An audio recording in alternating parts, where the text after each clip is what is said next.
assembled. It was 4 days and I think 10 hours, something like that.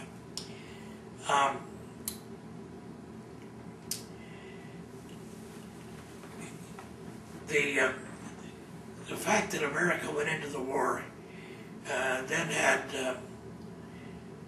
interesting consequences for the civilian population. And the thing that I remember from being a kid in high school during more of the war than I was in, because I didn't get in till the last year of it.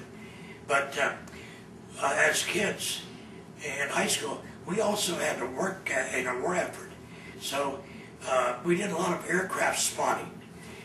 We were assigned hours to go on duty at these stations who were in the middle of vineyards and orchards, the middle of fields, and we would have to work a certain hour, like say 4 to 8, and we would, every time we heard an aircraft go over, you went outside with binocs, and you had to ring a central location, tell them what direction it was going, identify the aircraft as a single engine, 2 engine, 4 engine, and whether it was a bomber or pursuit plane.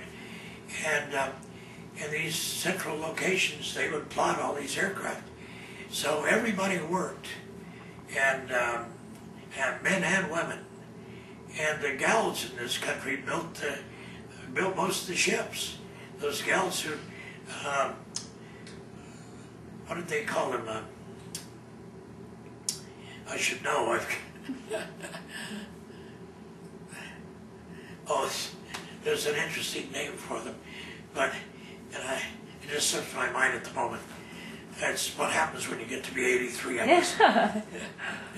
But at any rate, it was just an unbelievably unique time in history, and especially the history of the United States. That people could all come together and do what they did, because we had so much to overcome. The loss of material. We were so far removed from the war in Europe, but we had to get over there. We had to get there with materials. First off, we had to save the British. And then here in the Pacific, these were horrendous battles in the Pacific. And the Japanese were a terribly brutal enemy, much more so than the Germans. I mean, the German SS troops were terrible, but the Japanese had a samurai mentality of some sort that they just butchered our troops. And we had American sailors. If you were taken prisoner by the Japanese, you were lucky. A lot of our merchant mariners were in prisoner of war camps, and if they survived, they were lucky.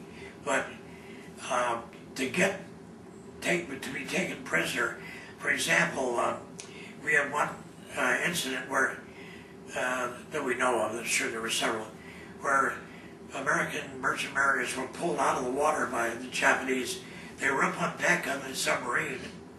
They bayoneted a couple and threw them over. They were all tied with their hands behind their back, and they saw an American ship approaching. They submerged, leaving all these sailors to drown with their hands tied behind their back. Well, one of these men, at least one, got loose, and he cut loose and saved several of them. Most drowned, but some were saved. And one of those saved is still alive up in Oregon, and he lived to talk all about it. But it was an example of what the Japanese did, whereas the Germans showed kindness in many instances. Not always, but often. So this will be our last question, but with major events like D-Day, Hiroshima, the bombings of Hiroshima and Nagasaki, and let's see. So with those major events, what can you remember, like, about what you were doing, what you felt the moment you heard about what had happened? Well, I heard about the first bombing as it was in Nagasaki or Hiroshima. I can never remember this, but I was there later. Halfway home from Pacific. And it was immense jubilation because we knew that the war was going to be over, at least we felt it was. Otherwise, we were massing troops and materials in the Pacific to attack the Japanese on the Japanese islands. Now, I probably wouldn't be here. Most of our generation wouldn't have made it back because we fought the Japanese on their territory, like Iwo Jima was considered Japanese territory. The Japanese looked upon Okinawa as theirs, and they fought to the last person. They would just die on the battlefield, and they'd kill as many Americans as they could. We would have had a tough time invading the Japanese islands. We probably would have won, but we probably would have lost an entire generation of people. It would have been a terrible thing. So, I mean, as bad as it was, dropping the A-bomb, although it annihilated a lot of innocent people, they were innocent civilians, just like our innocent civilians were being killed. We were jubilant because it meant the war was going to end. And the final outcome, I feel, and a lot of my compatriots felt, saved the lives of not only hundreds of thousands of Americans, but also Japanese. Okay. Well, thank you very, very much. You're most welcome. So.